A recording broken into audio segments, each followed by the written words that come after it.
نحمدہ ونصلی ونسلم علی رسولہ الکریم اما بعد فاعوذ باللہ من الشیطان الرجیم بسم اللہ الرحمن الرحیم اعوذ باللہ من الشیطان الرجیم بسم اللہ الرحمن الرحیم انما یرید الشیطان ان یوقع بینکم العداوۃ والبغضاء فی الخمر والمیسر ویصدکم عن ذکر اللہ وعن الصلاۃ فہل انتم منتہون۔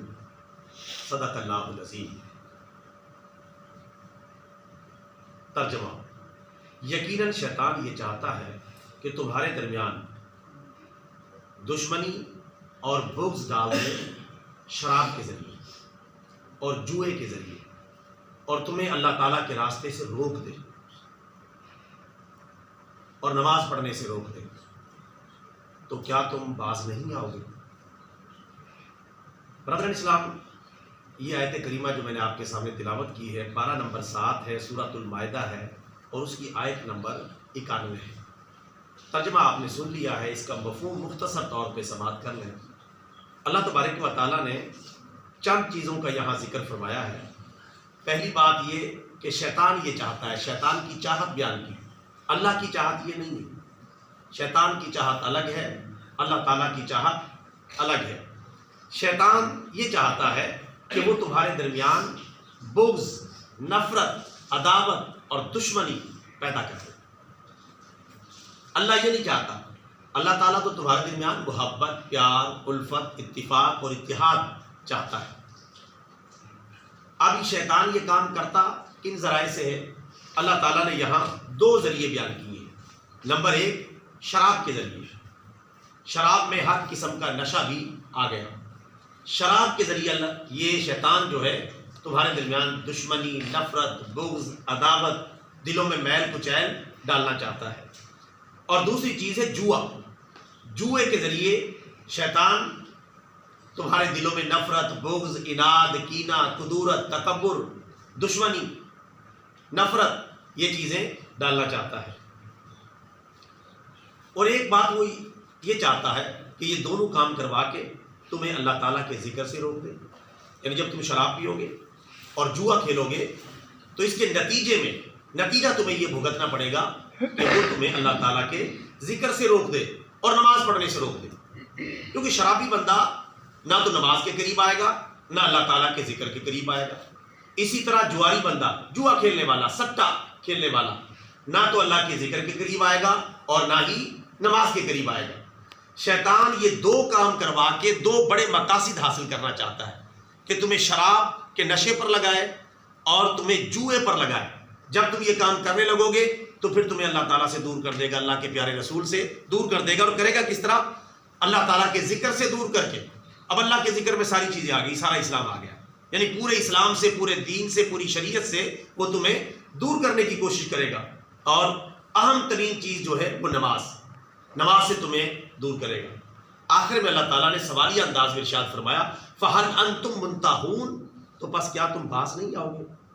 یعنی شیطان کی پیروی سے تم باز نہیں آؤ گے۔ کیا مطلب؟ شراب پینے سے باز نہیں آؤ گے، جوا کھیلنے سے باز نہیں آؤ گے۔ اگر باز نہیں آؤ گے تو تمہارا انجام وہی ہوگا جو شیطان چاہتا ہے، اور اگر باز آ جاؤ گے تو پھر تم نمازی بھی بن جاؤ گے، اللہ کا ذکر کرنے والے بھی بن جاؤ گے۔ اور اگر باز نہیں آؤ گے، نماز بھی تمہاری جائے گی اور اللہ تعالیٰ کی یاد بھی تمہارے دلوں سے نکل جائے گی۔ تو تمہیں باز آ جانا چاہیے، باز آ جاؤ۔ اللہ تعالیٰ نے گویا کہ وعید سنائی ہے، دھمکی آمیز الفاظ استعمال کیے، تو کیا تم باز نہیں آؤ گے؟ یعنی اللہ کی بات نہیں مانو گے، اللہ کے رسول کی بات نہیں مانو گے؟ کیا شیطان کے نقش قدم پر چلو گے؟ شیطان کو اپنا رہبر و رہنما بناؤ گے شراب پی کر اور جوا کھیل کر؟ برادران اسلام، شراب بھی حرام ہے اور جوا بھی حرام ہے۔ دونوں کا مرتکب کبیرہ گناہوں کا مرتکب ہے۔ شراب پینے والا بھی کبیرہ گناہ کا ارتکاب کرتا ہے اور جوا کھیلنے والا بھی کبیرہ گناہ کا ارتکاب کرتا ہے۔ شراب اصل میں شراب کیا ہے؟ اصل میں شراب کہتے ہیں انگوری شراب کو۔ جو شراب انگور سے بنتی ہے وہ اصل شراب ہوتی ہے، باقی سب اس کی فوٹو کاپیاں ہیں۔ دیگر بھی شراب کی قسمیں، مثلا گندم سے شراب بنتی ہے، دیگر کئی چیزوں سے شراب بنتی ہے، لیکن یہاں جس شراب کا ذکر ہو رہا ہے وہ ہے خاص طور پر انگور سے بننے والی شراب، جس میں شدید قسم کا نشہ ہوتا ہے، یہ بالکل حرام قطعی. جو اس اصلی شراب کو حلال کہے، اس کے ایک قطرے کو بھی حلال کہے، وہ کافر ہو جائے گا، دائرہ اسلام سے نکل جائے گا، چونکہ اس نے اللہ کے حرام کو حلال کہہ دیا. تو یہ جو شراب ہے، باقی جتنی بھی شرابیں ہیں جن میں نشہ ہوتا ہے وہ سب اسی کیٹیگری میں آئیں گی، لیکن مین یہاں جو شراب مراد ہے وہ میں نے عرض کر دی ہے. باقی ایسی جس چیز سے بھی شراب بنی، کھجور سے بھی شراب بنائی جاتی ہے، گندم سے اور کئی غذاؤں سے شراب بنائی جاتی ہے. تو شراب ایسی بن جائے کہ وہ نشہ پیدا کر دے تو وہ حرام ہو جائے گی. یعنی ایک عام بندے کو نشہ پیدا کر دے، جو عادی مجرم ہوتا ہے، پکا شرابی ہوتا ہے، اس کو تو بڑی بڑی شرابوں سے بھی نشہ نہیں ہوتا، اس کا اعتبار نہیں. یعنی پہلی مرتبہ اگر کوئی بندہ اسے ٹچ کرتا تو اسے نشہ ہو جاتا، یہ مراد ہے. تو اس سے یہ قانون نکل آیا کہ اصل میں شراب کو کیوں حرام قرار دیا گیا؟ نشے کی وجہ سے. چونکہ نشے کی حالت میں بندے کو حلال حرام کی تمیز نہیں رہتی، بہن بیٹی کی تمیز نہیں رہتی، اچھے برے کی تمیز نہیں رہتی، غلط اور صحیح کی تمیز باقی نہیں رہتی. اس وجہ سے اللہ نے حرام قرار دے دیا. اور پیارے آقا صلی اللہ علیہ وسلم نے اس کی وضاحت کر دی ہے، کل مسکرین حرام، ہر نشہ آور چیز حرام ہے، ہر نشہ آور. یعنی شراب تو حرام ہے ہی ہے، شراب کی طرح جو بھی چیز نشہ پیدا کرے گی وہ حرام ہے، نام لینے کی ضرورت نہیں، کیونکہ نشے کو اسلام قبول نہیں کرتا.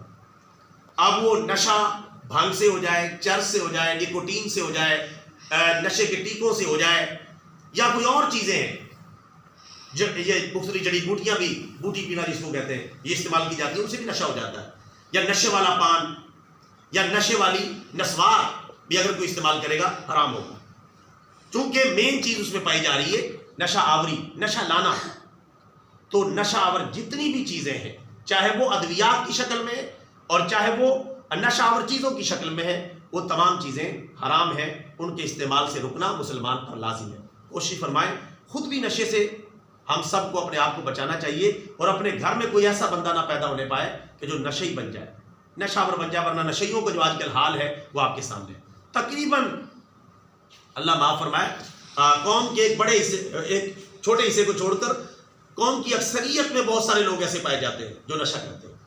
کیا غریب، کیا امیر، کیا چھوٹے، کیا بڑے، کیا نوجوان، کیا بوڑھے، اور سکولوں کالجوں کے لڑکے اور لڑکیاں اتنے زیادہ نشے پر لگے ہوئے ہیں، حد کر دی انہوں نے. آئس کا نشہ ہے، شیشے کا نشہ ہے، اور پتہ نہیں کیا الائیں بلائیں آ رہی ہیں، باہر سے آتی ہیں. وہ پڑھنے کے نام پہ سکولوں کالجوں اور یونیورسٹیوں میں داخل ہو جاتے ہیں، خاص طور پہ یونیورسٹیوں میں جو بڑے لیول کی ہیں، ان میں بہت زیادہ نشہ آور چیزوں کا استعمال ہوتا ہے. اور والدین تنگ ہوئے پڑے، اب رو رہے ہیں. تو یہ نشے نے برباد کیا ہے. تو نشہ آور چیز جو میرے بھائیوں حرام ہے، اس سے اپنے آپ کو بچائیں، اپنی فیملی کو بچائیں. اور کوئی بھی چھوٹی موٹی چیز، یہ جو سگریٹ ہے یہ نشہ تو اگرچہ نہیں ہے مکمل، لیکن یہ نشے کے قریب لے جانے والی ایک چیز ہے. بدبودار چیز ہے، منہ میں بدبو پیدا ہو جاتی ہے، مناسب نہیں ہے. تمباکو کا استعمال ہے، یہ انتہائی ناپسندیدہ، انتہائی مکروہ، اور بعض علماء کے نزدیک یہ مکمل ہی ناجائز ہے سگریٹ پینا. تو سگریٹ سے اپنے آپ کو بچائیں. خود سگریٹ کے اتنے زیادہ نقصانات ہیں، خود اس کی ڈبی میں لکھے ہوئے. اسی طرح سگریٹ کے علاوہ حقہ، یہ بھی انتہائی ناپسندیدہ ہے، اگرچہ حرام نہیں ہے، نیچے درجے میں ہے، یعنی مکروہ، ناپسندیدہ، منہ میں بدبو پیدا ہو جاتی ہے. ان چیزوں سے بھی اپنے آپ کو بچانا چاہیے. اچھی اچھی چیزیں اللہ تعالیٰ نے پیدا کر دی ہیں، وہ کھائیں پئیں، بری چیزوں کے قریب کیوں جاتے ہیں؟ تو میرے بھائیوں، اس قرآن پاک کی آیت نے ہر نشہ آور چیز کو حرام قرار دے دیا ہے. پیارے نبی صلی اللہ علیہ وسلم نے بھی حرام قرار دے دیا ہے. تو ہر قسم کے نشے سے خود بچنا ہے، دوسروں کو بچانا ہے. تمباکو کے بارے میں ایک لفظ کسی نے بڑا پیارا اس کا مطلب نکالا ہے کہ تمباکو ایک ایسی چیز ہے اس کو نہ پیئیں. کیوں؟ تمباکو خود کہہ رہا ہے کہ مجھے نہ پیو. کیسے کہہ رہا ہے؟ تمباکو، تا میم با الف کاف واو، تمباکو. تمباکو خود چیخ کے اس کے گھر چیخ کر کہہ رہا ہے یار مجھے نہ پیو ورنہ برباد ہو جاؤ گے. کیسے؟ تمباکو کا معنی بنتا ہے تم مت بنو استعمال کرنے والے.